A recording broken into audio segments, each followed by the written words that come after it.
This channel does not promote any violent, harmful, or illegal activities. All content provided by this channel is meant for an educational purpose only. আর এই মুহূর্তের বড় খবরের দিকে নজর রাখছি। বিজেপির উত্তরকন্যা অভিযানের অনুমতি দিল না পুলিশ। বিজেপির উত্তরকন্যা অভিযানের অনুমতি দিল না পুলিশ। 21শে জুলাই উত্তরকন্যা অভিযানের ডাক দিয়েছিল বিজেপি। কেন অনুমতি দিল না, কোনো কারণ কি দর্শানো হয়েছে? সুজয় পাল আমাদের সঙ্গে রয়েছেন টেলিফোন, আমাদের সহকর্মী সুজয়। দেখো, শিলিগুড়ি পুলিশ কন্যা অভিযানের যে রুট ছিল, সেই রুটে একটি সরকারি হাসপাতাল এবং 3টি বেসরকারি হাসপাতাল পড়ে। যে এবং অত্যন্ত জনবহুল সেই রাস্তায় যদি এরকম একটি মিটিং বা মিছিল করা হয়, তাহলে যারা হাসপাতালে যান, সে যে সমস্ত রোগীর পরিবার এবং কোনো এমার্জেন্সি কোনো পরিস্থিতি তৈরি হলে সেক্ষেত্রে রোগীর যাতায়াতের ক্ষেত্রে সমস্যা তৈরি হতে পারে। সেই কারণ দেখিয়েই অনুমতি দেওয়া হয়নি। আগামী 21 তারিখ অর্থাৎ 21শে জুলাই যে উত্তরকন্যা অভিযান ভারতীয় জনতা যুব মোর্চার তরফ থেকে করা হয়েছিল, তাতে অনুমতি দেওয়া হয়নি। এখন দেখা যে বিজেপির তরফ থেকে তারা কোনো রকম ভাবে উচ্চ আদালতে এটার জন্য আবেদন করে কিনা, বা তারা রুটের পরিবর্তন করে আবার নতুন করে আবেদন করে কিনা। তার কারণ সেক্ষেত্রে একটি নির্দিষ্ট রুটের কথাই বলা হয়েছে যেখানে হাসপাতালগুলি রয়েছে।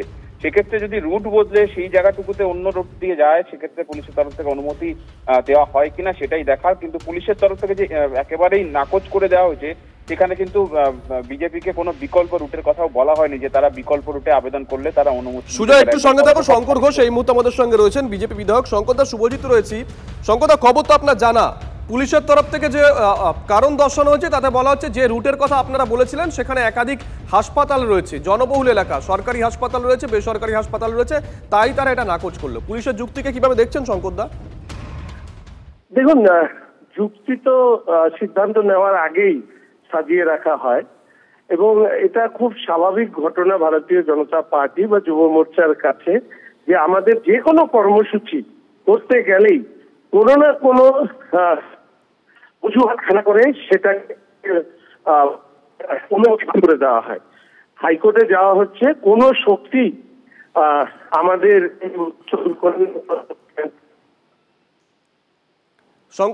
শঙ্করদা একটু কি সরে কথা বলা যাবে? আপনি যেখানে আছেন একটু অডিও সমস্যা। আমি একটু হসপিটালে এসেছি, হ্যাঁ, তো একটু পরে যদি আমি। ধন্যবাদ শঙ্করদা। আমরা কথা বললাম বিজেপি বিধায়ক শঙ্কর ঘোষের সঙ্গে। তিনি ব্যস্ততার মধ্যে যেটুকু বললেন যে আদালতে যাবে, বিজেপি গোটা বিষয়টা নিয়ে আদালতে যাবে, এবং তিনি যেটা বললেন যে এই যুক্তি আগে থেকেই সাজিয়ে রাখা হয়।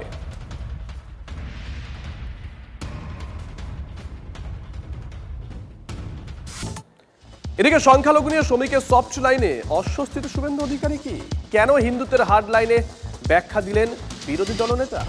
আমি যে অন্যদের ভোট চাই না তা নয়, পাই না, এটা কঠিন বাস্তব। ভাবের ঘরে চুরি করি না, আমাকে হিন্দুরাই বিধায়ক করেছে, মন্তব্য শুভেন্দু অধিকারীর। আমাদের মানে হিন্দুরা অত ভাবের ঘরে বসে চুরি আমি করি না, আমাকে হিন্দুরাই মেনে করেছে। জিততে পারতাম না। 1,10,000-এর মধ্যে 1,09,600 হিন্দুর ভোট পেয়েছে। আমি যে অন্যদের ভোট চাই না তা নয়, পাই না, এটা কঠিন বাস্তব।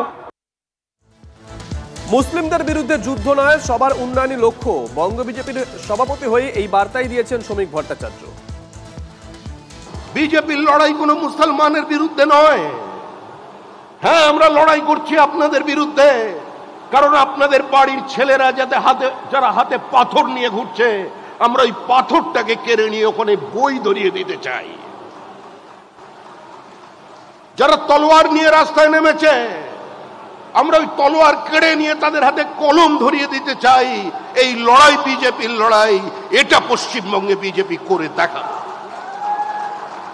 আমরা চাই দুর্গাপুজোর বিসর্জনের মিছিল আর মহরমের মিছিল একই সঙ্গে একই রাস্তা দিয়ে একই সময় হেঁটে যাবে। কোনো সংঘর্ষ নেই, কোনো দাঙ্গা নেই, কোনো রাজনৈতিক সম্প্রীতির বিভাজন নেই। পশ্চিমবঙ্গকে বাঁচাতে হবে, এর বহুত্ববাদকে বাঁচাতে হবে, এই মাটিকে রক্ষা করতে হবে, আর তার জন্যই দরকার একটা শক্তিশালী ভারত ভূখণ্ড।